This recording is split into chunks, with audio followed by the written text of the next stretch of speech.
Okay, so once again, we find ourselves here in Kali Linux, and today I'm gonna do something a bit different with you. Today I'm gonna actually perform a DoS attack, a demo of a DoS attack, should I say. Now, since we can't actually just go and DoS random sites, primarily because we don't have a permission to do so, and that's illegal, you do have an option, of course, to set up your own virtual environment, and then you can do whatever you want to it. Doesn't matter, it's yours. Or you can use a pre-existing web server which you can actually practice a DoS attack on. Now this pre-existing web server is actually your own home router. Your home routers, they do have web servers. You can access their interfaces via port 80. Pretty much all the ones that I know, unless it's disabled by default by your ISP provider or something of a kind. I don't know, but they usually leave the port 80 open, so the additional corrections and modifications can be made on demand. Anyway, you can actually, if the router is yours, you can pretty much do whatever you want to it. And today I will actually use that particular web server on my home router, which I'm using for this pen testing exercise, in order to practice this sort of an attack on, to demonstrate it actually.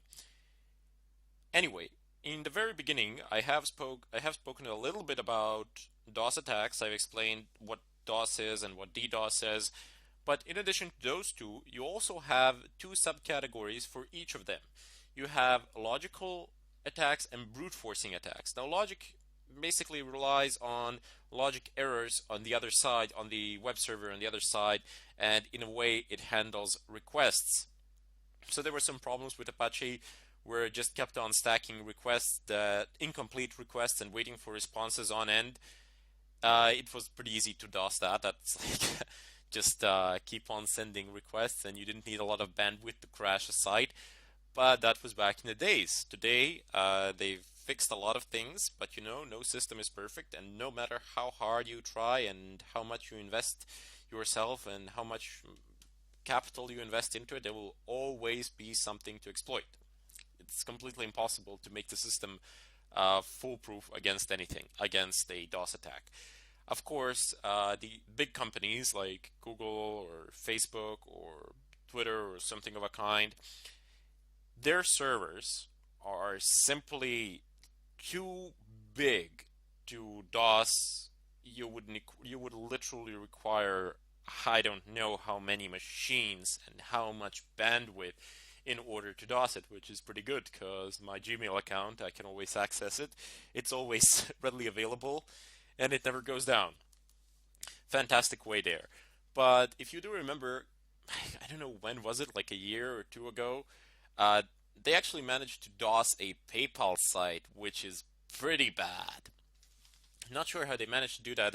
They probably did have a large amount of computers in the background, basically zombies, hijacked computers, which were generating a lot of requests, and then eventually the site went down. But don't hold my word to it. You can feel free to scream in the discussions that it wasn't so or something of a kind, because I'm not that familiar with the event. I just wanted to give an example. Basically, what I'm trying to say is that if you have sufficient bandwidth, either your own bandwidth or bandwidth combined with other machines, you will be able to perform meaningful DOS attacks on website, brute force attacks on websites. If you don't have enough bandwidth, brute forcing won't do you much good. I can see a question forming in the discussions, how much bandwidth would I need to do this or to do that? I really don't know. It depends on how much the server on the other side can handle. If you know how much a server on the other side can handle, then you can do estimates. How much speed does it have? How much bandwidth does it have? And then you can represent that in terms of amounts of requests. And then you can see how many requests can you generate to perform a meaningful DOS attack. For example, you don't need to. For example, I don't know. I've seen actually partial DOS attacks. For example, I don't know, let's just take a fictive example for this. A site can handle 10,000 users, and you can actually generate sufficient traffic to occupy bandwidth for 5,000 users. And if the site has average login users, I don't know, 6 or 7,000, that means that 1 to 2,000 users won't be able to access that site because of your DoS attack, while 5,000 will be able. So those are kind of a partial attacks. I'm not sure how useful that is, but feel free to check that out as well. What we want to achieve is a full DoS attack, where and to do, have no doubt, today what we are doing is definitely a brute forcing method. This is not a logic. This is not a logic thing or something of a kind, although it can be interpreted as such. But we're just flooding it with requests in a very short amount of time. And since it's our own router here at home, we have the ability to send a ton load of requests in a very short amount of time with relative ease. Now, for this purpose today, you won't actually need to install anything. Rather, instead, we're going to be using a built-in, well, not a built-in tool, but rather instead a tool that comes pre-installed. It's called hping3. It used to be called just hping, but now it's hping3. And let's just take a look at the help menu to see what sort of options do we have here. We will be using the syn flag, so we'll be doing the syn flood. You also have all these other things. Feel free to check these flags out. You can flood the server with all sorts of requests. That's one of the bright sides. That's one of the good things about this tool, that you can, okay, if one flood doesn't work, try another. If that one doesn't work, okay, try another. Something is bound to work. Not because the web servers are poorly built or something of a kind. Rather, instead, a lot of the time people just don't have the sufficient capital or something of a kind to invest into the security, because a security expert for a web server, somebody to fend off attacks and to tighten down security, that costs a lot of money. So yeah, not everybody is going to be willing to invest. And a lot of miner sites, unfortunately, I've seen it. It's pretty sad that competition is actually paying to, I don't know, take down their competitive site during Christmas or during some holidays or something of a kind. Yeah, that's definitely not a good thing. And I strongly urge everybody who is watching this tutorial, and I do recommend it and I do say it and so on and so forth, do not perform DoS attacks on websites you do not have permission to. You can get some serious fines for performing DoS attacks on websites that you are not allowed to tamper with. I know that I can get a bit tiring if I mention this from one tutorial in between tutorials or something like that, but believe me, it is important. I would hate for anybody to get into trouble or anything like that. Anyway, as I said, we are going to flood it with syn flags. This is going to be a syn flood. We're going to pass a syn flag there, and up here we have the interval somewhere. Let me just see where it is. Excellent. So it's -I for interval. This is the format. So you just type in -I, then U, and then the amount of microseconds for that interval. How long will be that interval? You definitely want to, if it can be shorter, of course, sure, put it. See what can work, because I don't know, some servers will, if they see too many requests in too short of an interval, they will block you. But rest assured, you can route this through proxy chains, and if you route it through proxy chains or through a VPN or something like that, you can keep on rotating the IP addresses, so they continuously have to put bans on IP addresses, and that's not, they can't put permanent bans on IP addresses, because that's not a very smart thing to do, as they will disable other people when those IP addresses are reassigned from accessing their site. Rather, instead, IP addresses will get locked out for a couple of days or something like that, and then you will need to change it or something of a kind. But if we just go down below, clear the screen, and there we go. So hping. There we go. Here is the time interval. Here is the syn flag, and here you can even tune the port, and then you type in the IP address. You do need the IP address. I have shown you all how you can get the IP addresses from domain names, and I've shown you all how to get a IP address of your default gateway. Just type in route. Let me just show it to you one more time, just in case. Route, and here you can get the IP address of your default gateway, which will be your router. That shouldn't be a problem to acquire. Anyway, go ahead and clear the screen. Go back to this command if you've typed it in. Excellent. So you have hping3 space -I space U100 space -S space -P, and then space and IP address. Very simple there. No complex things, nothing of a kind, although this does support some sort of regular expressions.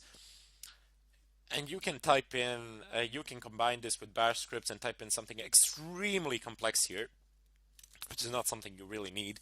The main thing you would really need is for it to jump from one IP address to another, or to flood different servers at a time. So for example, you're DOSing one server, I don't know, from 3 to 5, and then from 5 to 7 you're DOSing another server. So those are also some tricks that you can have. I decided not to show it here. You can find it online if you wish, how to switch it, but the reason why I didn't show it here, how to switch from one server to the other, it is highly unlikely.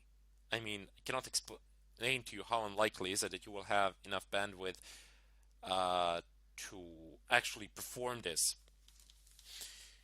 And if you do need to switch from one server to, I mean, because these attacks, they don't work straight away.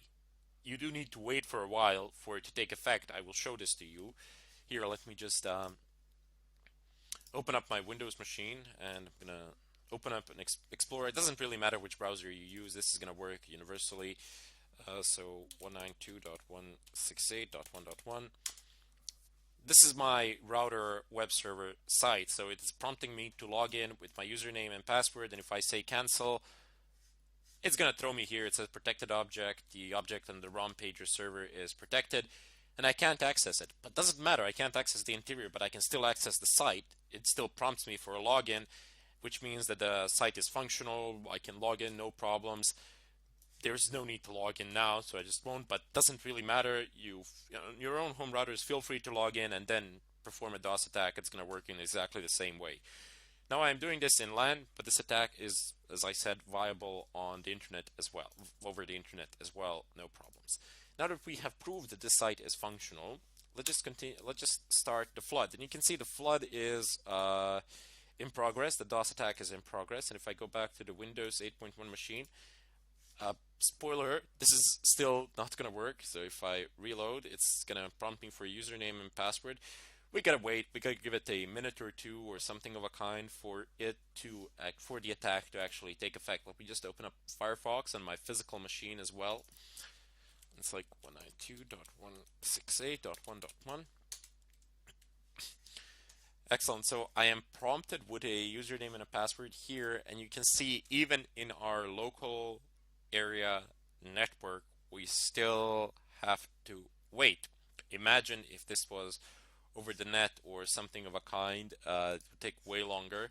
You can see how fast the requests are being generated. It's just transmitting one after another, one after another, one after another.